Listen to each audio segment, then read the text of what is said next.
chair would now like to recognize Mr. Burchett for 5 minutes. Thank you, Chair Lady. Dr. Curtis, what happened when the Warren Commission called you to testify about what you knew about the JFK wounds? Dr. Curtis.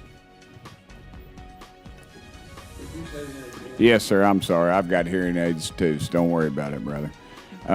What happened when the Warren Commission called you to testify about what you knew about JFK's wounds?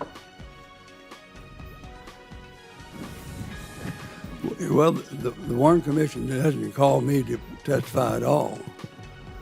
Not at all. Okay. I didn't use up all my time, and I'd like to make some additional comments regarding.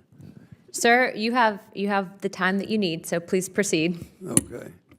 Well, let me know when I can do it. Well, now, sir, I believe Mr. Burchett has a line of question for you, so you're free to talk to Mr. Burchett. Yes, sir. Can you explain what condition, when President Kennedy arrived in the emergency room, what was his condition at that point? He had already died. Okay. How many wounds did you observe on President Kennedy? How many wounds? President Kennedy had a wound to, of course, the big wound to his head. Right. But he also had a wound to his throat. And I've got a little diagram here. I can point that out, how that worked, if you'd like me to. And that wouldn't have been a single bullet wound, though, right? They talk about this magical bullet that traveled. That would have been more than one bullet, you think? Magic bullet didn't strike the president at all. Okay. Yeah, that was a clean bullet. I saw the picture. Do what? What? Oh, yeah, please show the diagram. Okay. The bullets that were fired, the blue bullet was the bullet that arrived first. And you can see it started probably from the railroad trestle, which is to the southwest, and came up and first struck President Kennedy before he got out from under the tree that prevented the window shooter from shooting.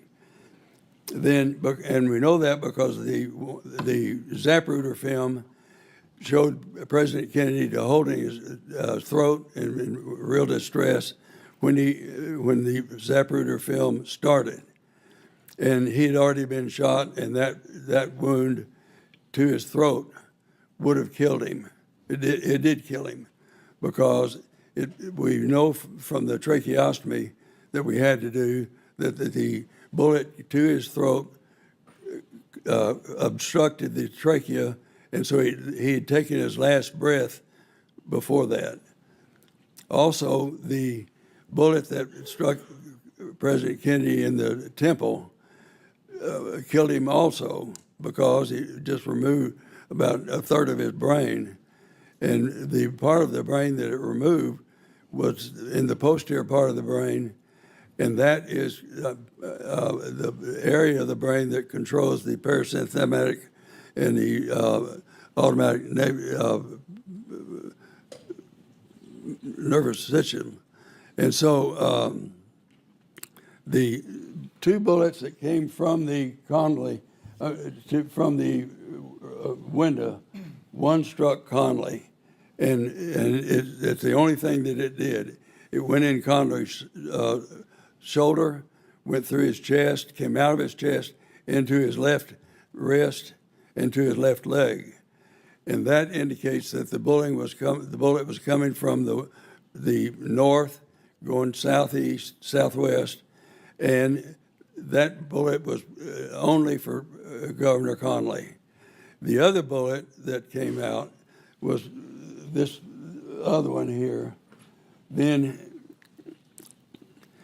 that would have been the magic bullet. That's the one that went in the president's back. And the Warren Commission then wanted to choose that bullet to be the magic bullet, which went through the top of his head. Now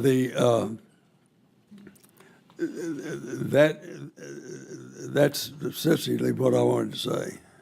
Okay, and that was, how many bullets did you say? 3 or 4? That were fired? Yes, sir. 4. Okay, and that was a bolt action Italian Well, carbine. two of the bullets allegedly. came from the front. Yes, sir. And that Yes, sir. was I know, not- but they were trying to tell us Lee Harvey Oswald was the only same. bullets that came from the window were two bullets, and three bullets came from the window. One hit the curb, the other hit Conley, and the other one went in the president's back. And that's well documented. Yes, sir. Thank you, and I yield no time. Thank you. The chair would like to now recognize Mr.